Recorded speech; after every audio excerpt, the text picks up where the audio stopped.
ICO Partners' annual rate of the state of crowdfunding is out, rounding up data on both Kickstarter and Fig campaigns into a handful of nifty graphs to illustrate how this year's cash raised, total successful projects, and pledge amounts compare to previous years. The post breaks that data down by platform, then by category, and once more to separate video game and board game performance. So looking at Kickstarter as a whole, the platform saw $607 million in pledges, with $564 million of that being contributed to successful projects. Games, including board games, video games, and other game-related projects, were responsible for one-third of the total money raised on Kickstarter, with around $192 million pledged for successful projects. The bulk of that, however, belonged to tabletop games. Video games only raised roughly $15. $8 million to tabletops, $165. $3 million in 2018. Video games, across both Kickstarter and Fig, had what ICO Partners describes in the full blog as an unimpressive but stable year. According to ICO Partners data, video games have seen very little fluctuation on Kickstarter in the past 3 years. In terms of cash pledged toward successful projects, this year's $15.8 million total was just a little below 2017, as $17.2 million, and 2016, as $16.5 million. Though that's a slight decrease, the report says that those numbers do not seem to indicate any sort of downward trend. The total number of video game projects on Kickstarter has been in a slow decline since its peak in 2015. During 2018, just over 1,500 projects were proposed on Kickstarter, a 15% decline from 2017, though only 352 reached their funding goal this year. Interestingly enough, while total projects have seen that slight and gradual decrease since 2015, funded projects have remained steady, between 350 and 520 since 2013. A more detailed breakdown of the money raised for those projects can be found in the chart below. For the crowdfunding platform Fig, video game funding saw a significant dip in 2018, something that ICO Partners chalks up to a slow year, especially when compared to the two preceding years where high-profile campaigns boosted the visibility of the platform. Successful Fig campaigns raised $141.044 IN 2018 down from 2017 as $5.6 million, while 6 projects out of a total of 13 were funded in 2018. Nearly half of the year's total funding came from one project alone. Soundfall Fig notably offers equity crowdfunding in addition to the reward-based crowdfunding favored by Kickstarter, and that equity funding is what led project income in 2018, as illustrated next to the splits from past years in the graph below. Alissa McAloon, at Gliitchy, writes a bunch of news stories on Gamasutra. Usually these top 10 game lists end up being more like a complete list of the only games I got around to playing this year. But 2018 was a year of so many standout releases that I had a hard time narrowing it down to just 10.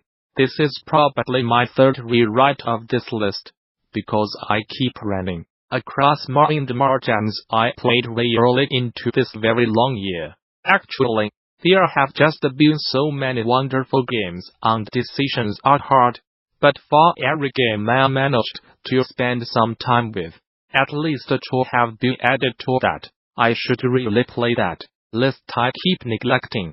Cultist Simulator Vampyr Frostpunk, The Missing, and Mario Tennis Aces are leading that one right now, along with Celeste, God of War, Return of the Obra Dinn Gris Below, and a bunch more that I know I am forgetting. And I still have not gotten around to finishing Persona 5 yet. Maybe next year. All of that being said, here is the final roundup of my top 10 games for 2018. Revised and finalized several times. Legitimately right up into the absolute second before my deadline. Dead Cells has become the #1 game played on my Switch this year, usurping Stardew Valley as the game that was nearly always running in standby and ready for a run-up tour. Dead Cells lends itself well to the pick-up-and-play nature of the Switch, like many roguelikes no doubt do, but it is so with a wonderful level of finesse. Each type of weapon has its own satisfying feel and rhythm, made all the better by the game's vibrantly dreary visuals. Unlocks that further increase the effects and varieties of objects that they'll randomly show up throughout levels, encourage innovation on the fly, but allow you to become familiar enough with those different variables that it's always easy to pick up the gear you need to get that good run and fight onwards toward the next boss area. It's a difficult game, and my first dozen runs had me getting my butt kicked time and time again. But the way Dead Cells handles unlocks and nougat helps feed into that lovely roguelike idea that you are always making progress and improving, no matter how many times you die to the exact same enemy over and over and over again.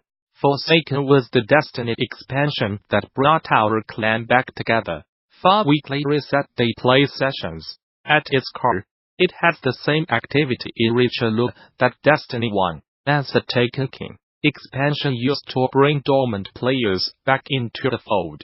But Forsaken layers that focus on new activities with a captivating Western-like revenge story, some really neat world building, and all-around quality of life changes to make Destiny 2 the most fun it's ever been.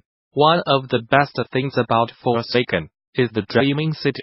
On the surface, it's just another explorable planet to complete missions and strikes on. But the Dreaming City is unique in that it rotates through week-long corruption cycles with every weekly reset. Those kind of gradual large-scale changes were a first for Destiny, and logging in each week to see the world had changed to welcome the new kind of play where our clan would explore the map to see how the world had shifted and rush to complete missions only available for that week. Drip-feeding activities is a good fit for Destiny, and the groundwork laid by Forsaken bodes well for the rest of Destiny 2 as lifetime. Florence was one of the late additions to my top 10, so much so that I played it in one sitting yesterday morning and cried my eyes out while I was meant to be poking away at an earlier draft of this write-up.